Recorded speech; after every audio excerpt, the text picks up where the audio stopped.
दोस्तों, आज की कहानी में हम देखेंगे कि एक अनजान वायरस फैलने की वजह से धरती पर मौजूद सभी इंसान मारे जाते हैं, लेकिन कहीं से एक आदमी अभी भी जिंदा बचा है जो पिछले 2 सालों से किसी और जिंदा इंसान को ढूंढने के लिए इधर उधर भटक रहा है। लेकिन फिर एक दिन उसे एक औरत मिलती है जो उसे बताती है कि पृथ्वी पर सिर्फ हम दोनों ही जिंदा बचे हैं और अब हम दोनों को ही मिलकर बच्चे पैदा करने हैं और धरती पर जनसंख्या को आगे बढ़ाना है। तो कहानी शुरू होती है और हमें बताया जाता है कि एक अनजान वायरस की वजह से धरती पर मौजूद सभी इंसान मारे गए, लेकिन एक आदमी अभी भी जिंदा बचा है जिसका नाम फिलिप है। अब बेचारा फिलिप अकेला ही काफी सालों से इधर उधर भटक रहा है ताकि उसे कोई जिंदा इंसान मिल जाए, लेकिन उसे कोई नहीं मिलता, जिससे वह बहुत परेशान हो जाता है और वापस अपने होम टाउन आ जाता है। जिस बीच उसे एक साइन बोर्ड दिखता है तो वह उस पर लिख देता है कि एक इंसान अभी भी जिंदा है। आगे वो अपने घर पहुंचता है और सोचता है कि मैं इस घटिया घर में क्यों रहूं, जबकि मेरे टाउन में बहुत बड़े बड़े रईसों के घर हैं। जिसके बाद वो टाउन के सबसे अमीर आदमी के घर पर रहने के लिए चला जाता है, जिसमें वो बड़े बड़े म्यूजियम से चुराई हुई पेंटिंग्स को टांग देता है जिन सबकी कीमत अरबों डॉलर्स में थी।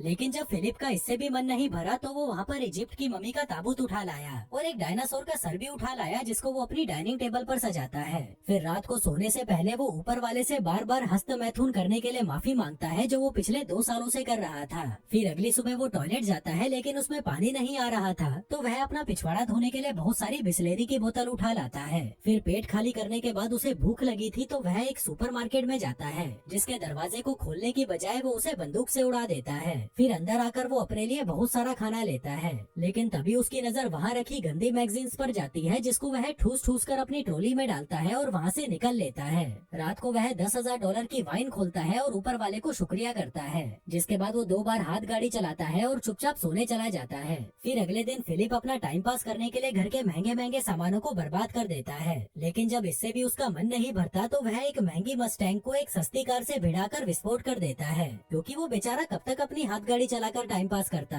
अब ऐसे करते करते कुछ दिन बीत जाते हैं और हम देखते हैं कि फिलिप का घर एक कबाड़ खाना बन चुका है, और वैसे भी वो इस घर को क्यों ही साफ करता, ये घर उसका थोड़ी ना था। आगे वो एक रबर के पुल को दारू से भर देता है और उसी में नहाता है, उसी को पीता है। इसी बीच अचानक उसे जोर का टॉयलेट आ जाता है, लेकिन उसके टॉयलेट में कबाड़ भरा पड़ा था, इसलिए वो अपने लिए एक नया कमोड बनाने की सोचता है। वो एक स्विमिंग पूल के फट्टे को बीच में से काट देता है और वहीं पर हगने बैठ जाता है। फिर हगने के बाद वो एक बार में जाता है और वहाँ पर रखे हुए खिलौनों से पूछता है कि क्या तुम लोग थोड़ी दारू पीना चाहोगे, लेकिन जब वो खिलौने उसे कोई जवाब नहीं देते तो वह खुद ही पूरी बोतल दारू की पीकर वहाँ पर बेहोश हो जाता है। थोड़ी देर बाद जब उसे होश आता है तो वह एक खिलौने को अपने साथ कार में लेकर एक लड़की के पुतले के पास जाता है और उससे बातें करने लगता है। कहता है कि मैं बहुत दिनों से तुम्हें नोटिस कर रहा हूँ, लेकिन मुझ में इतनी हिम्मत नहीं थी कि मैं तुम्हें अपनी दिल की बात बता सकूं। जो कहकर वो उसे किस करने लगता है कि तभी उस पुतले का हाथ टूट जाता है, जिसे देखकर फिलिप उदास हो जाता है और अगले दिन एक पहाड़ी पर जाकर वहाँ पर RIP फिलिप लिख देता है।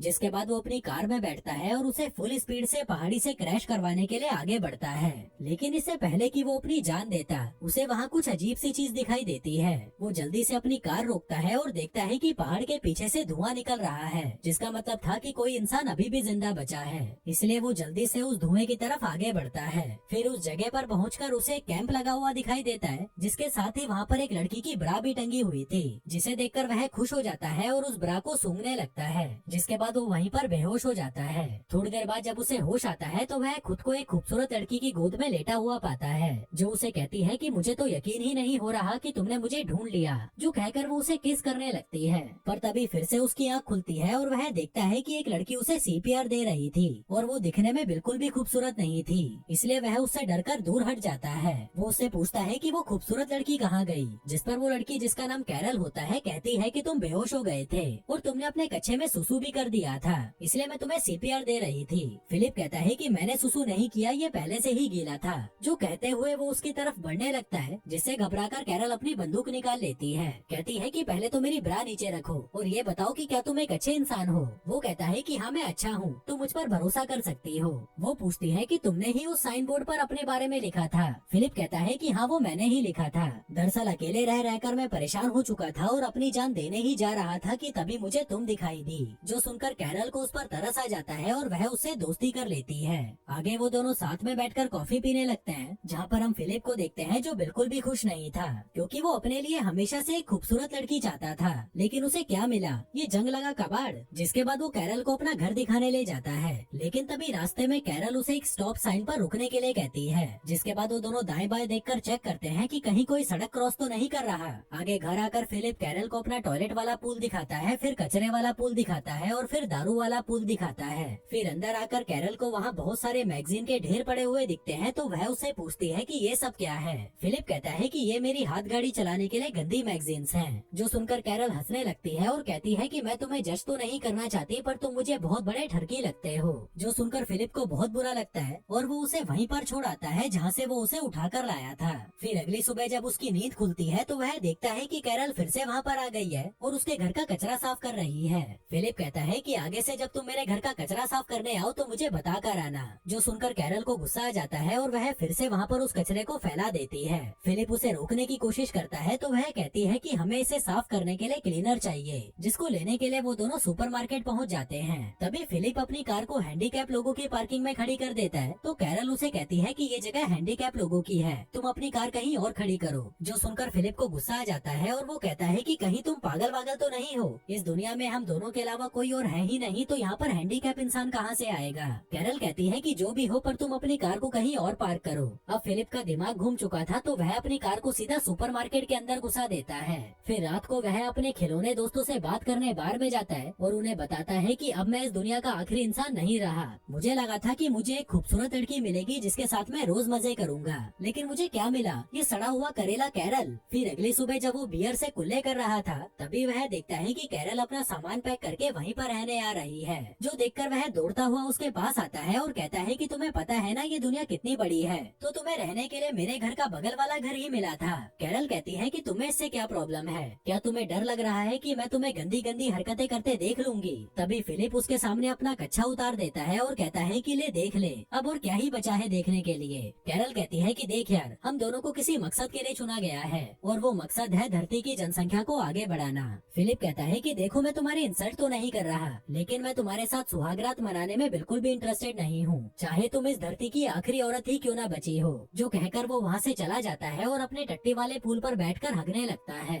पर तभी कैरल वहाँ पर आती है और कहती है कि क्या तुम अंदर जाकर नहीं हग सकते। वो कहता है कि नहीं, क्योंकि अंदर पानी नहीं है। कैरल कहती है कि देखो यार, हमें इंसानों की तरह जीना होगा, तभी हम आगे जाकर अपने बच्चों को एक बेहतर जिंदगी दे पाएंगे। वो कहता है कि पागल की बच्ची, तुझे समझ नहीं आता कि मैं तेरे साथ बच्चे पैदा नहीं करना चाहता। वो कहती है कि ठीक है, लेकिन मुझे खाने के लिए फ्रेश फ्रूट्स और वेजिटेबल्स चाहिए, क्या तुम्हें नहीं चाहिए वो। फिलिप कहता है कि मुझे इससे कोई फर्क नहीं पड़ता। तभी कैरल अपनी पॉकेट में से एक टमाटर निकालती है और उसे चिढ़ाते हुए खाने लगती है। वहीं उसको टमाटर खाता देख फिलिप भी 2 साल पुराने डिब्बे में पैक टमाटर खाने लगता है, लेकिन उसे वो खाने में मजे नहीं आ रहे थे, तो वह रात में चुपके से कैरल के गार्डन में घुस जाता है और उसके सारे टमाटर खा जाता है। फिर अगली सुबह कैरल उसके घर पर आती है और पूछती है कि क्या तुम्हें टमाटर खाकर मजे आए, जिस पर वो उसके मुंह पर मुंह कर जाता है और कहता है कि मुझे नहीं पता तुम क्या बोल रही हो, जिस पर कैरल उसे आतंकवादी बोलकर लंगड़ाती हुई वहाँ से जाने लगती है। फिलिप उससे पूछता है कि तुम्हारे पैर को क्या हुआ। वो कहती है कि जमीन से पानी निकालते वक्त मुझे चोट लग गई। अब उसकी ये हालत देखकर फिलिप को उस पर तरस आ जाता है, इसलिए वो उसकी पानी का जुगाड़ करने में मदद करता है, जिसमें वो एक वाल्व से पानी के पाइप को जोड़कर पानी को कैरल के घर तक ले आता है, जिसे देखकर वह बहुत खुश होती है और उसे रात को डिनर के लिए इनवाइट करती है। फिर रात में डिनर के दौरान कैरल फिलिप को बताती है कि तुम्हारे औजार को देखकर मुझे पूरा यकीन हो चुका है कि ऊपर वाले ने हमें धरती पर जनसंख्या को आगे बढ़ाने के लिए मिलवाया है। फिलिप कहता है कि ठीक है, अगर तुम इतना ही जोर दे रही हो तो आज रात को हम कर ही लेते हैं। कैरल कहती है कि नहीं, मैं तुम्हारे साथ तब तक सुहागरात नहीं मनाऊंगी जब तक तुम मुझसे शादी नहीं कर लेते। जो सुनकर वह हंसने लगता है और कहता है कि तुम मजाक अच्छा कर लेती हो। वो कहती है कि नहीं, मैं मजाक नहीं कर रही, क्या तुम ये चाहते हो कि इस धरती पर पैदा होने वाला पहला बच्चा नाजायज हो। फिलिप कहता है कि तुम ये शादी क्यों करना चाहती हो, जबकि इस चीज का कोई मतलब नहीं है। वो कहती है लेकिन मेरे लिए मतलब है, अगर दुनिया खत्म हो गई है तो इसका मतलब ये नहीं कि हम अपने रीति रिवाज भूल जाएं। अब फिलिप को किसी भी हाल में उसके साथ इंटीमेट होना ही था, इसलिए वो उसके साथ शादी करने के लिए मान जाता है। कैरल कहती है कि पहले तो मुझे अच्छे से कहो अपने घुटनों पर बैठकर, जिस पर फिलिप अपने घुटनों पर बैठकर उसे प्रपोज करता है और कैरल उसे हाँ बोल देती है। लेकिन उसकी हाँ सुनकर फिलिप को बिल्कुल भी खुशी नहीं होती, तो वह डिनर को आधे में ही छोड़कर वहाँ से घर चला जाता है, जिसके पीछे पीछे कैरल उसके लिए खाना लेकर आती है। कहती है कि तुम्हें पता है अमेरिका का राष्ट्रपति मर चुका है, इसलिए अब हम दोनों में से ही किसी को राष्ट्रपति बनकर देश की कमान अपने हाथों में लेनी होगी। वहीं फिलिप जो उससे बहुत ज्यादा परेशान हो चुका था कहता है कि तुम ही बन जाओ राष्ट्रपति। वो कहती है कि मैं नहीं बन सकती क्योंकि मुझे लोगों के बीच भाषण देना नहीं आता, इसलिए उन दोनों की सहमति से फिलिप को राष्ट्रपति बना दिया जाता है। फिर अगले दिन कैरल स्टोर से अपनी शादी के लिए कुछ सामान लेने जाती है। वहीं फिलिप अपनी बैचलर पार्टी एंजॉय कर रहा था, जिसमें वो बहुत सारे टिश्यू पेपर्स को इकट्ठा करके उसमें आग लगा देता है। जिसके बाद वो फटे पुराने कपड़े पहनकर चर्च में पहुंचता है, जहां कैरल ने चर्च को बहुत अच्छे से सजा रखा था और खुद भी वो बहुत अच्छे से तैयार होकर आई थी। फिर शादी के दौरान जब रिंग पहनाने की बारी आती है तो फिलिप शादी की रिंग लाना ही भूल जाता है। दरअसल वो ये शादी करने में बिल्कुल भी इंटरेस्टेड नहीं था, जो देखकर कैरल गुस्सा हो जाती है और शादी को बीच में ही छोड़कर वहाँ से चली जाती है। तभी फिलिप उसके पीछे पीछे उसके घर पहुँचता है और उसे दरवाजा खोलने के लिए कहता है, लेकिन जब वो दरवाजा नहीं खोलती तो वह उसके दरवाजे को तोड़ देता है। फिर अंदर आकर वो देखता है कि कैरल ने अपने घर को बहुत सुंदर सजा रखा था, क्योंकि वो अपनी शादी को लेकर बहुत ज्यादा एक्साइटेड थी। जिसके बाद वो कैरल को देखता है जो सड़ी हुई शक्ल लेकर एक कमरे में बैठी हुई थी। फिलिप उससे माफी मांगता है और कहता है कि मैं सच में रिंग के बारे में भूल गया था, अगर मुझे याद रहता तो मैं पक्का लेकर आता। वहीं कैरल भी उसे माफ कर देती है। जिसके बाद वो दोनों अंगूठी लेने के लिए एक ज्वेलरी शॉप में जाते हैं, जहाँ से वो बहुत सारी अंगूठियाँ उठा लेते हैं, जिनको एक एक करके फिलिप कैरल की उंगलियों में पहना देता है और उससे शादी कर लेता है। फिर रात को जब सुहागरात मनाने की बारी आती है तो कैरल उसके साथ इंटीमेट होने की बजाय रात भर उससे बातें करती रहती है। फिर अगले दिन से कैरल भी फिलिप के साथ वो सभी चीजें करती है जिसको करने में फिलिप को बहुत मजे आते थे। जिसके बाद वो कैरल को अपनी एक्स गर्लफ्रेंड से भी मिलवाता है, जिसको देखकर कैरल को उससे जलन होने लगती है तो वह उसे उठाकर बाहर फेंक देती है। फिर खूब मौज मस्ती करके जब वो दोनों घर की ओर जा रहे थे तभी चौराहे पर उनकी कार एक लिमोजिन से टकरा जाती है। फिलिप जल्दी से उतरकर उस लिमोजिन को देखने जाता है कि कहीं उसमें कोई इंसान तो नहीं है, और तभी उसमें से मेलिसा नाम की एक खूबसूरत लड़की नीचे उतरती है, जिसे देखकर फिलिप के तो होश ही उड़ जाते हैं। वहीं कैरल भी मेलिसा को देखकर बहुत खुश होती है और फिर वो तीनों उसकी कार से फिलिप के घर पर जाने लगते हैं, जहाँ रास्ते में फिलिप मेलिसा को घूरे जा रहा था और उसको पटाने के लिए उसकी छोटी छोटी बातों पर खिलखिलाकर हंस रहा था। मेलिसा बताती है कि मैं वो टाउन के बाहर लगे साइन बोर्ड को पढ़ के यहाँ पर आई थी और पिछले 2 हफ्तों से यहाँ पर कुत्ते की तरह भटक रही थी, लेकिन मुझे यहाँ पर कोई नहीं मिला। जो सुनकर फिलिप सोचने लगता है कि मुझसे कितनी बड़ी गलती हो गई, ये लड़की तो कैरल से पहले यहाँ पर आई थी, अगर ये मुझे पहले मिल जाती तो मैं इससे ही शादी करता।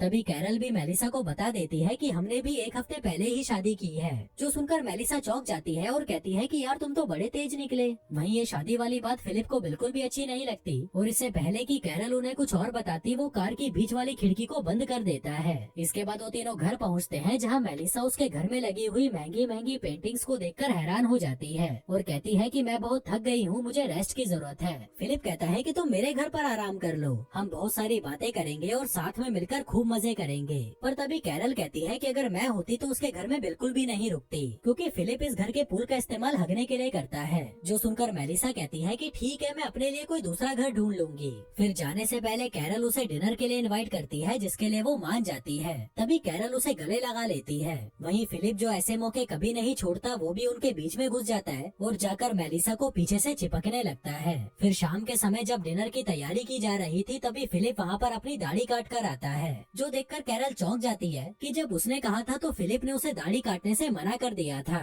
दरअसल वो मेलिसा के साथ इंटीमेट होने की नाकाम कोशिश कर रहा था, जिसके लिए वो कुछ भी करने को तैयार था। फिर रात में जब सभी डिनर टेबल पर थे तभी फिलिप मेलिसा को घूरे जा रहा था और अपने आप को कोसे जा रहा था कि उसने इतनी जल्दी शादी क्यों कर ली। जिसके बाद वो मेलिसा की हर बात में हाँ मिलाने लगता है, जैसे कि जो मूवी मेलिसा की फेवरेट थी वो फिलिप की भी फेवरेट थी, जो खाना मेलिसा का फेवरेट था वो उसका भी फेवरेट था, जो कार उसकी फेवरेट थी वो उसकी भी फेवरेट थी। दरअसल वो ये इसलिए कर रहा था ताकि मेलिसा को लगे कि इन दोनों के बीच में कोई कनेक्शन है। फिर डिनर खत्म होने के बाद कैरल फिलिप को अपने साथ मस्ती करने के लिए बुलाती है, लेकिन फिलिप का बिल्कुल भी मन नहीं था तो वह उसे मना कर देता है और कहता है कि मेरे पेट में दर्द है। कैरल पूछती है कि तुम मुझे एक बात बताओ, कहीं तुम मेलिसा से आकर्षित तो नहीं हो? वो कहता है कि नहीं, ऐसा कुछ नहीं है, जो कहकर वो सोने चला जाता है। तभी आधी रात में मेलिसा उससे अपनी बजवाने आती है, जिसे देखकर फिलिप कुत्ते की तरह उसके पीछे जाने लगता है, पर तभी उसे वहाँ कमोड पर बैठी हुई कैरल दिखाई देती है, जिसे देखकर वह बुरी तरह डर जाता है। फिर अगली सुबह मेलिसा फिलिप से मिलने आती है, जहाँ वो देखती है कि फिलिप एक्सरसाइज कर रहा था। दरअसल वो मेलिसा को अपनी बॉडी दिखाकर पटाना चाहता था। मेलिसा उसे बाहर बुलाती है और पूछती है कि ये सब क्या है। फिलिप कहता है कि ये मेरी तरफ से तुम्हारे लिए एक तोहफा है, क्योंकि मैंने तुम्हारी लिमोजिन जो तोड़ दी थी। वो कहती है कि तुम्हें ये सब करने की कोई जरूरत नहीं है। इसी बीच कैरल फिलिप को आवाज लगाकर अपने पास बुलाती है और पूछती है कि क्या तुमने मेलिसा को एक नई कार गिफ्ट की है। वो कहता है कि हाँ, क्योंकि मैंने उसकी लिमोजिन तोड़ जो दी थी। वो कहती है कि तुम्हारे पास ये सब करने का टाइम है, जबकि मैं तुम्हें 100 बार बोल चुकी हूँ कि मेरा दरवाजा ठीक कर दो, पर तुम्हारे पास इसके लिए टाइम नहीं है। अब मुझे नहीं पता तुम इसे कैसे भी ठीक करो। आगे कैरल मेलिसा को अपनी शादी की फोटोज दिखाती है जो उसने खुद ड्रॉ की थी। मेलिसा पूछती है कि अगर तुम दोनों की शादी हो चुकी है तो तुम दोनों साथ में क्यों नहीं रहते। वो कहती है कि नहीं, मैं उसके साथ नहीं रह सकती, वो बहुत गंदा है। मैंने उसके साथ शादी सिर्फ धरती पर जनसंख्या को बढ़ाने के लिए की है। वहीं जब फिलिप दरवाजा ठीक कर रहा था तभी मेलिसा उसके पास आती है। वो कहती है कि मेरे पास एक जनरेटर है जिससे हम बियर को ठंडी करके पी सकते हैं, इसलिए तुम शाम को कैरल को लेकर मेरे घर पर आ जाना। लेकिन फिलिप अकेले ही उसके घर बियर पीने पहुंच जाता है और उसे कहता है कि कैरल की तबीयत खराब है इसलिए वो नहीं आ सकती, जबकि इसने कैरल को बताया ही नहीं था कि मेलिसा ने इनको बियर पीने के लिए इनवाइट किया है। फिर बातों के दौरान मेलिसा उसे बताती है कि मैं पिछले 2 सालों से किसी मर्द की तलाश में भटक रही हूँ, क्योंकि मुझे भी मजे करे काफी साल बीत चुके हैं। मेरी भी कुछ जरूरतें हैं जिन्हें मैं पूरा करना चाहती हूँ। फिलिप कहता है कि हाँ, मैं समझ सकता हूँ, ये सब नेचुरल है। मेलिसा कहती है कि मैं तुम दोनों के लिए बहुत खुश हूँ कि तुम दोनों साथ में हो। भले ही तुम दोनों में अनबन चलती रहती है पर तुम दोनों साथ में तो हो, जिसकी मैं बहुत इज्जत करती हूँ। वहीं फिलिप उसे ये बताने के लिए तड़पा जा रहा था कि मैं कैरल से बिल्कुल भी खुश नहीं हूँ। मैं तो तुम्हारे जैसी किसी लड़की के साथ मजे करना चाहता था, पर मुझे क्या मिला, ये सड़ा हुआ कचरा। मेलिसा कहती है कि मेरी भी किस्मत देखो, मुझे धरती पर मौजूद एक आखिरी मर्द मिला और वो भी शादीशुदा। फिलिप कहता है कि चिंता मत करो, अब वो मर्द शादीशुदा नहीं रहेगा। जिसके बाद वो अपनी शादी तोड़ने के लिए कैरल के पास जाता है, लेकिन वो उसे कुछ कह नहीं पाता क्योंकि वो उनकी शादी की फोटो से दरवाजे पर टांगने वाला दिल बना रही थी, जो देखकर उसे कैरल पर तरस आ जाता है और वो उसकी फीलिंग्स को हर्ट नहीं करना चाहता था, इसलिए वो चुपचाप वहाँ से अपने घर चला जाता है। वहीं दूसरी तरफ हम एक ऑडी को आते हुए देखते हैं, जिसका मतलब था कि एक इंसान और भी है जो इस धरती पर जिंदा बचा है। जो इंसान वहाँ पर फिलिप का वो अलाइव वाला बोर्ड देखता है और उस टाउन की तरफ निकल पड़ता है। अब ये इंसान कौन था और उन लोगों के अलावा और कितने इंसान हैं जो अभी भी जिंदा बचे हैं, और क्या अपना फिलिप मेलिसा के साथ सुहागरात मना पाएगा?